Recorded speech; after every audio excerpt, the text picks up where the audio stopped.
Boa noite mais uma vez. Nós agradecemos de todo o coração a presença de cada um. O apóstolo Paulo, num sentimento apropriado para o culto de hoje, e ele estava num cárcere em Roma quando escreveu essa carta, e essa carta é uma igreja impressionante, porque é uma carta com várias alegrias. Paulo, sempre atuante, e nós não vamos ler o que nós gostaríamos de ler, mas devido ao tempo que nós temos e da sua presença, dos compromissos que cada um de nós tem, nós vamos ler na faixa do capítulo 3, do versículo 7 até o versículo 14. Quem não tem a sua Bíblia aí nas suas mãos, em papel ou no celular, acompanhe aqui na nossa projeção. Vamos ler?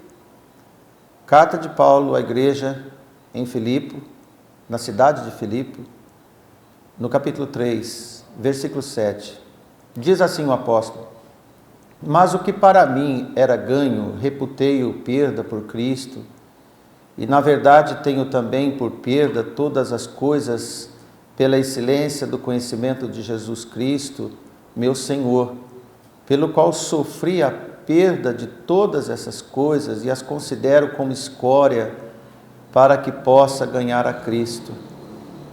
E seja achado nele, não tenho a minha justiça que vem da lei, mas que vem pela fé em Cristo, a saber, a justiça que vem de Deus pela fé, para conhecê-lo e a virtude da sua ressurreição e a comunicação de suas aflições, sendo feito conforme a morte, para ver se de alguma maneira posso chegar à ressurreição dentre os mortos, não que já tenha alcançado ou que seja perfeito, mas prossigo para alcançar aquilo para o que fui também preso por Cristo Jesus. Irmãos, quanto a mim, não julgo que haja alcançado, mas uma coisa faço, e é que, esquecendo-me das coisas que atrás ficam, e avançando para as que estão diante de mim, prossigo para o alvo, pelo prêmio da soberana vocação de Deus em Cristo Jesus. Amém? Oremos. Amado Deus, pedimos que o Senhor constitua em nós humildade além da que nós podemos conquistar, para que possamos compreender, discernir, vocacionar na sua vida e na palavra de anunciação das coisas que te agradam. Nos faça, Senhor, sabedores através do seu Espírito para poder comunicar com todos que estão nos ouvindo nas redes sociais e também presentes neste culto de ação de graças, de louvor e de agradecimento por tudo que o Senhor tem nos feito. Em nome de Jesus, nós te agradecemos. Amém. Amém. Veja que nós acabamos de ler o apóstolo Paulo expressando que ele tinha ganhado algumas coisas, e depois nós vamos ver o que ele estava dizendo. Mas essas coisas que por ora no passado ele tinha como alguma reputação boa e de conquista, ele agora passa a considerar que já não é tanto quanto ele considerava. E no original a palavra ganho é kerdos. Eu quero dizer essa palavra para você porque ela no original está no plural. Então esse versículo, quando ele diz, mas o que para mim era ganho, reputei por perda por Cristo, ele na verdade ele está dizendo, porque o para mim viver é Cristo e o morrer é ganho, ficaria mais ou menos assim, mas o que para mim eram ganhos, agora ele já não considera mais. Certa vez nós achávamos que poderia ter conquistado muitas coisas, depois na verdade com o tempo nós vemos que aquelas coisas não têm valor algum. E assim estava o apóstolo Paulo. Então esse lucro que Paulo possa ter tido ou achado que era, ele estava dizendo de alguns privilégios religiosos. E ele reputa, de repente, numa manifestação espetacular, que agora é perda no singular em Cristo. De forma que Paulo passa a definir na sua vida novos valores, a partir de quando certas coisas começam a perder o encanto, tais como, e eu peço para o irmão Davi projetar para nós o versículo 4, 5 e 6. E aqui ele fala o que ele achava numa época passada que era alguma coisa. Ele diz, ainda que também podia confiar na carne, se algum outro cuida que pode confiar na carne, ainda mais eu, circuncidado ao 8º dia, da linhagem de Israel, da tribo de Benjamim, hebreu dos hebreus, segundo a lei, fui fariseu. Segundo o zelo, perseguidor da igreja, segundo a justiça que há na lei, irrepreensível. Este era o comportamento e o perfil de Paulo antes de conhecer Cristo de verdade. E ele disse, olha, se alguém entre nós possa dizer que é alguma coisa em relação ao judaísmo, nos seus feitos, e até inclusive na capacidade de poder fazer, e eu poderia dizer para vocês que eu sou algum deles. Por quê? Segundo a lei, segundo Abraão, eu fui circuncidado quando menino. E da linhagem original da tribo de Israel, da tribo de Benjamim, e entre os hebreus eu me considero hebreus dos hebreus. E segundo a lei eu fui um fariseu autêntico. E ele diz em certa passagem que ele foi educado segundo os conselhos de Gamaliel. Era um homem que sabia muito do que deveria se fazer para chegar perto de Deus. E ele diz, segundo o zelo, fui perseguidor da igreja, segundo a justiça que há na lei, irrepreensível. Então ele poderia se gloriar. Paulo perseguiu a igreja cristã no início, não porque ele era maldoso, mas porque ele achava que era certo acabar com tudo que era contra a lei dos judeus. Interessante que Paulo, ele nunca perdeu o seu zelo. Quando ele fazia as coisas erradas, ele fazia de todo o coração. E quando ele conheceu o Evangelho, ele também fez de todo o coração. Ele não perdeu o caráter dele. Isso é importante. A pessoa, quando ela não tem zelo, quando chega no Evangelho, é difícil ele entender que agora tem que ter zelo. Paulo não teve essa dificuldade, porque ele já era zeloso. Quando ele perseguia a igreja, ele perseguia de todo o coração. E quando ele conheceu o Senhor, ele foi seguir o Senhor de todo o coração. De forma que ele diz, olha, se tem alguém para dizer alguma coisa sobre o que eu mereço, ou que pode merecer, sou eu. Mas, entanto, ele usa a palavra eu reputei, isto é, essa palavra reputei está no pretérito perfeito. Indica, sim, uma ação realizada lá no passado, das quais nós acabamos de ler, e com resultados no presente, no caso, todo anulado, por causa que agora ele conheceu Jesus. Jesus foi o causador de toda essa transformação do apóstolo. Então nós vemos que Paulo, ele começa a contabilizar perdas e ganhos. Uma nova contabilidade celestial chegou na vida dele. Toda e qualquer pessoa, quando conhece Jesus, uma nova conta da vida aparece na vida dele.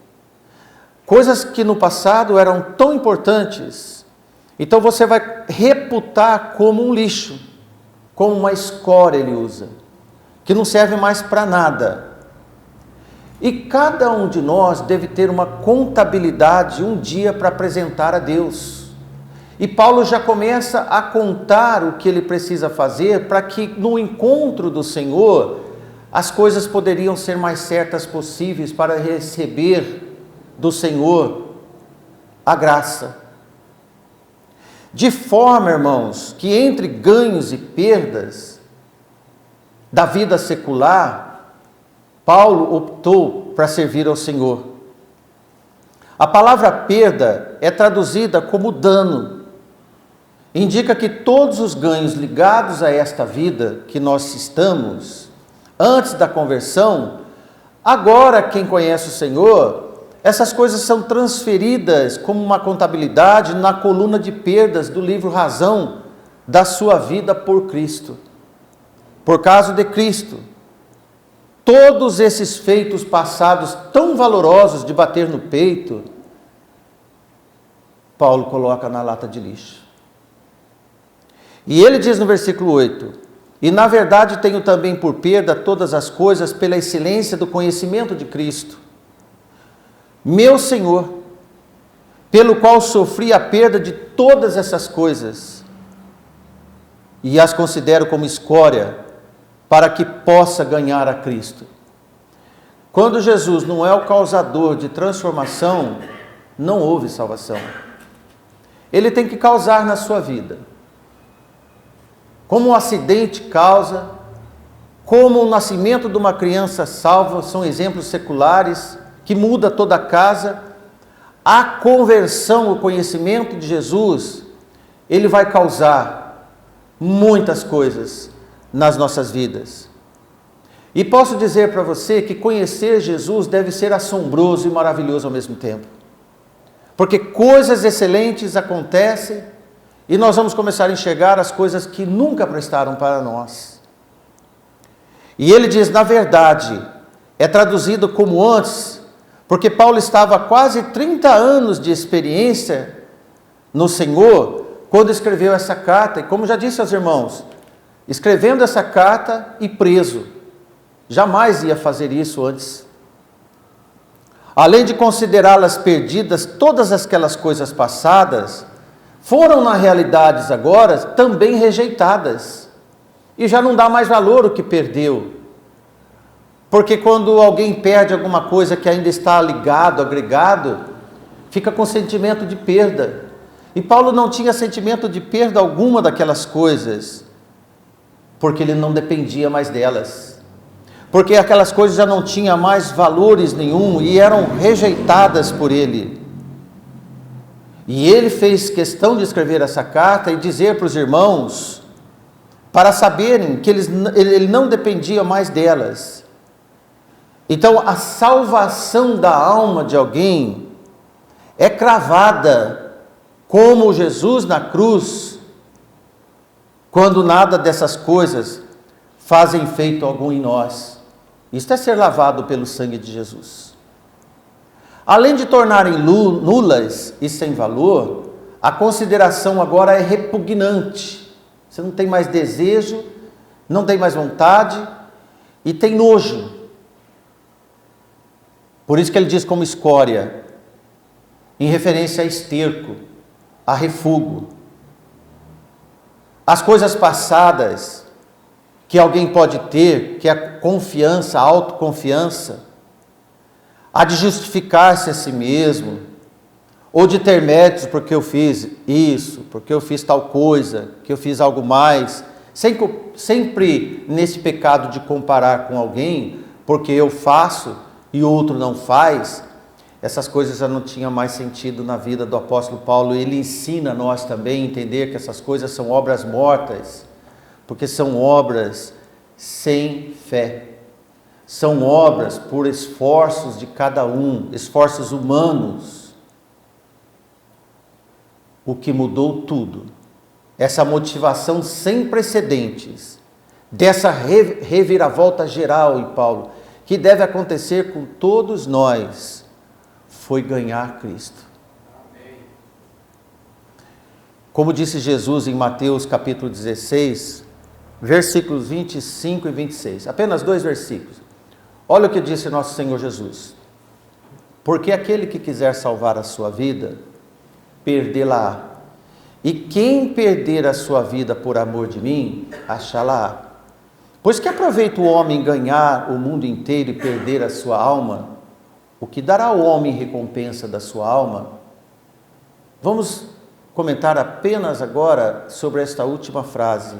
O que dará ao homem em recompensa da sua alma? Pensa bem, você que está aqui no culto nessa noite, você que está nos ouvindo. O que pode fazer você para a sua alma? Nada. Nem pelo seu corpo. Quem é que impede a morte aqui? Nenhum de nós. O que você pode fazer para a sua alma? Nada. Mas Jesus faz. E Ele faz. E é o que Jesus estava dizendo. Quem quiser ganhar, isto é, preservar a sua vida, achar que não vai morrer, vai perder. Agora, quem perder a sua vida por mim, vai ganhar vida. De forma que, agora, Jesus dizendo que os valores são outros, e Paulo confirma na primeira carta aos Coríntios, capítulo 9, que agora, Paulo mudado, ele tinha uma outra preocupação. Antes ele perseguia a igreja de Cristo, agora ele corre atrás de mais membros para a igreja de Cristo. Pensa bem, o que Paulo sentia agora de um dia ter perseguido irmãos como Estevão, por exemplo. Quando Paulo assistiu Estevão ser apedrejado, e a capa de Paulo estava ao lado, Paulo ganhou tanto fôlego em ver Estevão ser apedrejado, que ele quis promover mais apedrejamento ainda, perseguição implacável sobre os crentes. E agora Paulo se vê do lado de Estevão. Talvez Paulo pensava, se eu pudesse voltar ao passado, reconstituir, mas não dá mais. Então por isso que para ele aquilo era esterco, era lixo. Ele não gostava nem de pensar nessas coisas mais, porque agora seus interesses eram totalmente ao contrário. E nós vemos ele dizer no versículo 19 de 1 Coríntios 9, porque sendo livre para com todos, fiz-me servo de todos, para ganhar ainda mais. Tipo assim, o patrão virou empregado, o patrão virou escravo. De forma que eu me fiz de judeu para os judeus, para ganhar os judeus, para os que estão debaixo da lei, como se estivesse debaixo da lei, para ganhar os que estão debaixo da lei. Para que estão sem lei, como se estivesse sem lei, não estando sem lei para com Deus, mas debaixo da lei de Cristo, para ganhar os que estão sem lei. Fiz-me como fraco para os fracos, para ganhar os fracos. Fiz de tudo para todos, para por todos os meios chegar à salvação de alguns. E faço isto por causa do Evangelho, para ser também participante dele. Olha, quem não faz nada por Evangelho não é participante do Evangelho, é um assistente. E agora Paulo, nós lemos que quase de uma maneira desesperada, fazendo-se de fraco para ganhar os fracos, fazendo-se de judeu para ganhar judeu, para ganhar qualquer um que fosse para o Evangelho, não mais por ele.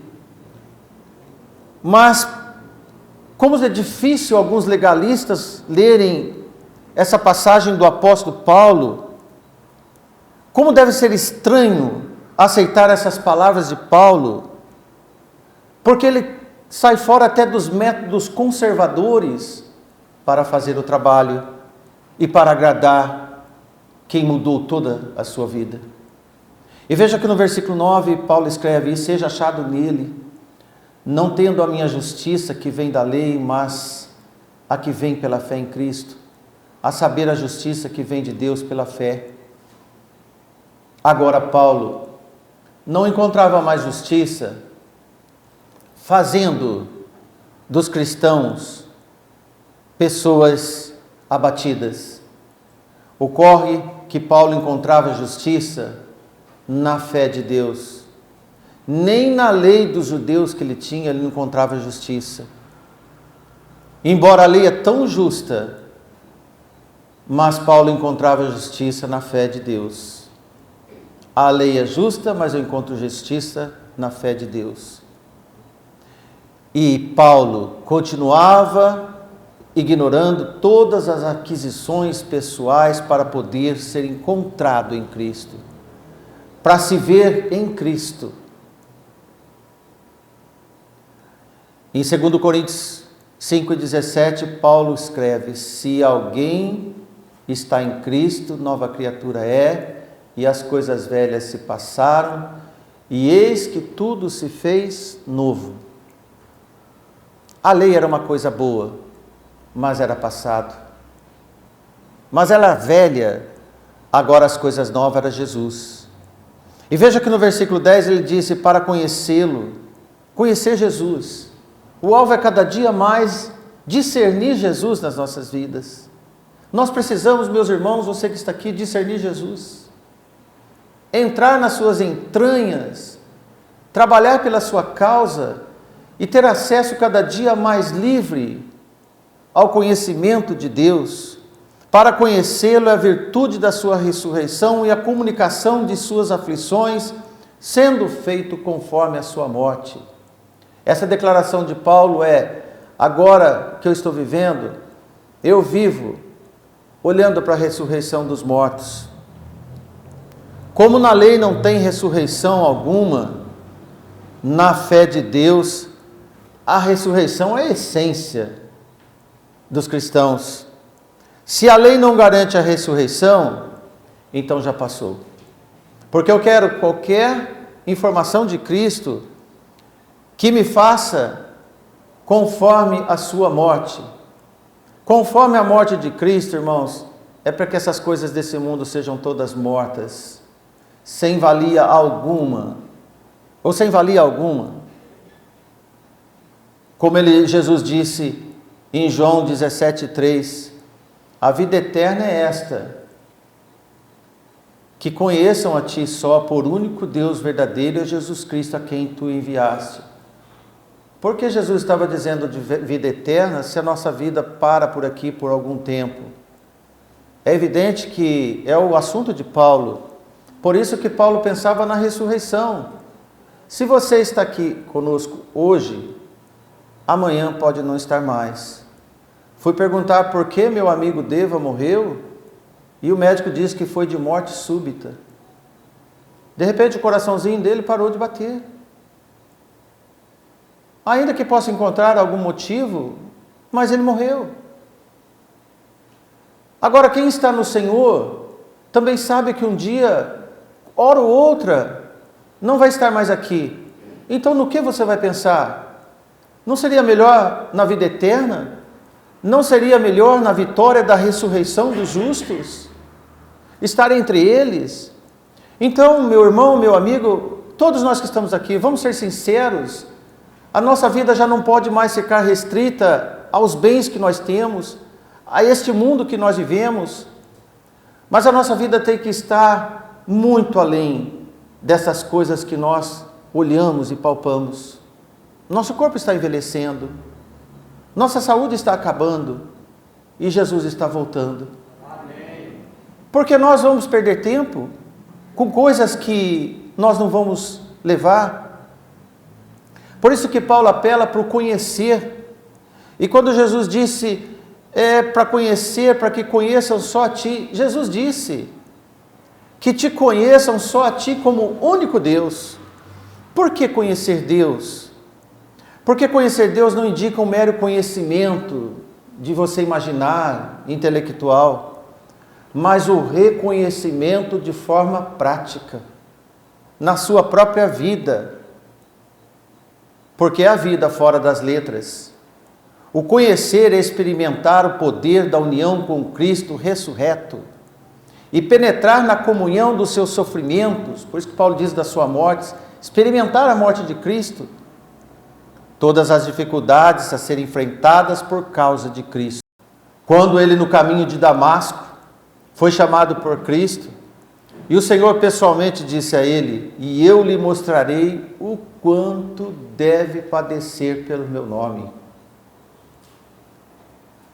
De forma, meus irmãos, que quando Paulo de fato conheceu Jesus, e o quanto ele ia padecer pelo nome do Senhor, então as coisas devem perder valor. As coisas passaram. Paulo interessa pela sua ressurreição, sendo ainda um homem vivo, estranho. Porque enquanto as pessoas do mundo estão dizendo, eu quero viver, eu quero aproveitar a vida, eu quero passear, eu quero me divertir, ou tal qual, eu ainda sou novo, eu quero me aproveitar. O homem de Deus está falando em ressurreição, sem que ainda nem morreu, e ainda vivo. E lá no caminho de Damasco, em Atos 22, 8, Jesus disse para Paulo, eu sou o Jesus de Nazaré, ou o Jesus Nazareno, que tu persegues. Quem sabe você que está aqui, a palavra está falando nos seus ouvidos, pare de perseguir Jesus, pare de afrontar o Salvador, olhe para mim. Alguém está pregando a palavra para você, olhe para mim. Não foi por nada que você apareceu na igreja ou que você está ouvindo nas redes. Olhe para Jesus.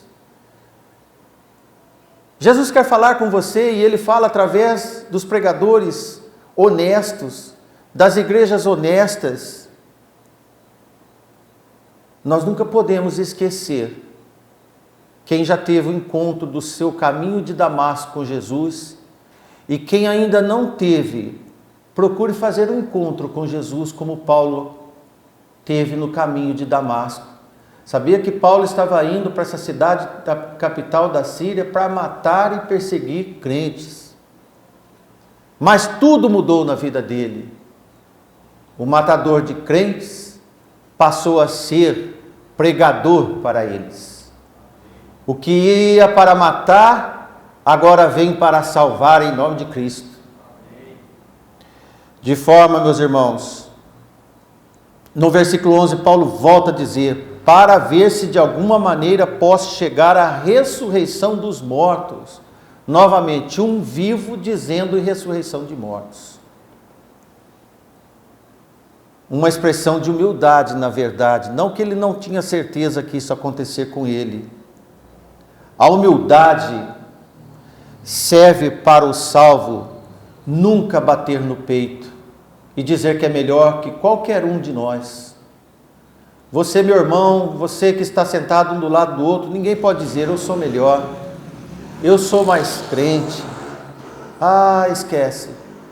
Não faça isso. Só para dizer que você é salvo, que você é melhor, sem antes amar quem precisa ser amado. Agora Paulo tinha um olhar diferente para as pessoas. Ele não olhava como um fariseu dos fariseus e dizer, olha, eu sou melhor porque eu tenho toda essa característica de herança. Paulo agora olhava de baixo para cima. E todos que estão no Senhor, nunca olhe de cima para baixo para alguém. Sempre olha com humildade, tem um olhar voltado para a salvação. Bem diferente que antes. Então, em 1 Tessalonicenses capítulo 4, versículo 13 a 17, observe o que Paulo agora diz. Não quero, porém, irmãos, que sejais ignorantes acerca dos que já dormem, para que não vos entristeçais como os demais que não têm esperança. Quem não tem esperança em Jesus é uma pessoa triste. Porque quem não tem esperança se entristece. E de forma que, porque se cremos que Jesus morreu e ressuscitou, assim também os que em Jesus dormem, Deus o tornará a trazer com ele. Os irmãos que nós levamos à sepultura estão enquadrados aqui, Jesus vai voltar a trazer para ele, e nós vamos ver. Nós vamos ver a ressurreição dos justos. E Paulo diz, dizemos-vos, pois, isto pela palavra do Senhor, que nós, os que ficarmos vivos para a vinda do Senhor, não precederemos o que dormem. Quando Paulo escreveu, ele estava vivo. Agora nós estamos lendo o que Paulo já não está mais aqui, porque ele está morto. Quem sabe o que Paulo escreveu vai servir para nós ou para os nossos filhos? Mas isso não importa, porque todos os salvos vão estar com Jesus. Porque o mesmo Senhor descerá do céu com alarido e com voz de arcanjo e com trombeta de Deus, e os que morrerem em Cristo ressuscitarão primeiro. Depois nós que estarmos vivos, seremos arrebatados juntamente com eles nas nuvens a encontrar o Senhor nos ares, e assim estaremos para sempre com o Senhor. Isso é a vida eterna. Agora, você tem a opção de conhecer que esta vida no corpo nosso tem data marcada. Agora, a vida no Senhor não tem mais data marcada, porque ela é eterna. E Paulo não poderia dizer de uma outra vida, a não ser a vida eterna. Ele não poderia falar de um outro evento, a não ser a ressurreição dos mortos para o encontro com o nosso Senhor Jesus Cristo. E veja o que Paulo diz no versículo 12, não que já tenha alcançado, isto é, a ressurreição dos mortos. De fato ele não tinha, porque ele estava vivo entre os irmãos.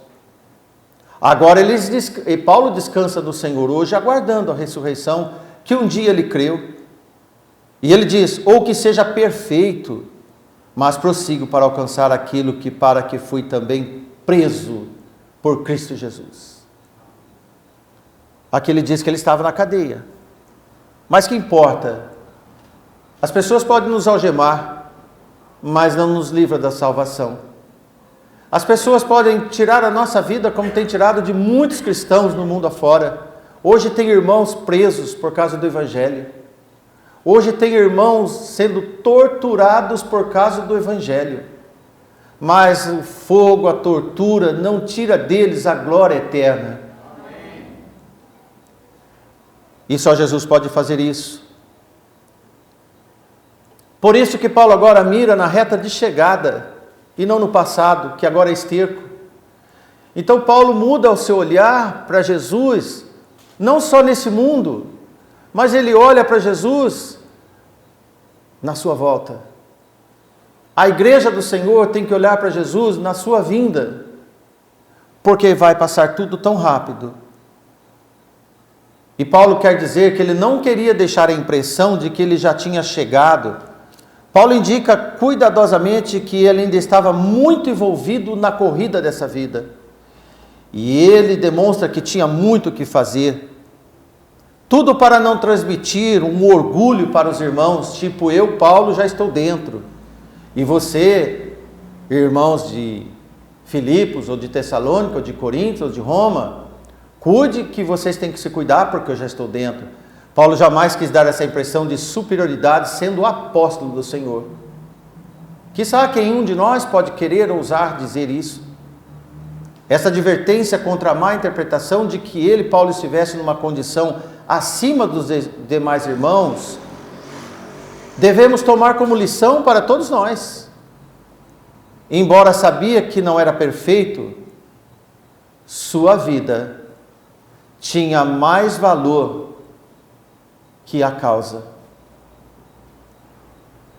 Aquele zelo e esforço no seu passado, agora é canalizado, voltado para uma ardente vontade de ver Cristo.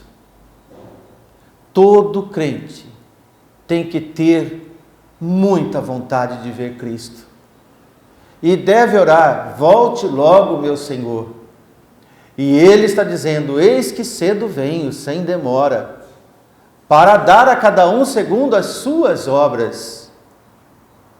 Duas coisas Paulo, quando escreveu essa carta, ainda não tinha conhecido. E ele escreve, primeiro, a ressurreição dos mortos. É uma maneira de dizer que ainda não tinha terminado a sua jornada, estava a caminho, mas que ele tinha certeza que ia encontrar Jesus. A segunda, ele não era perfeito. Não implica que Paulo carecesse de experiência espiritual ou santidade diante de Deus, que fosse deficiente na graça de Cristo, e que o pecado do corpo ainda tivesse algum apego nele. Não. Veja em Atos capítulo 20, versículo 24, como que Paulo se expressa. Paulo começa assim: em nada faço questão. Do que será? Nem tenho minha vida por preciosa, contanto que se cumpra a alegria da minha carreira e o mistério que recebi do Senhor, para dar testemunho do Evangelho da graça de Deus. E ele continua. Não vamos ler o que Paulo estava dizendo a mais, mas eu quero dizer para você que Paulo disse: em nada mais faço questão, e a minha vida não tem mais nada de interessante, de preciosidade que eu possa encontrar nessa vida, a não ser o trabalho de Deus. Paulo demonstra desprezo total, porque se você for ler o texto todo anterior, ele estava sofrendo perseguições, ele estava sofrendo açoites, a opressão dos inimigos, que encontrava nos caminhos porque ele ia para pregar o Evangelho. Mesmo sem saber o que poderia acontecer com ele amanhã, isso não fazia diferença alguma na sua missão de pregar o Evangelho. Nada ia mudar. E ele continuava de cidade em cidade anunciando Jesus.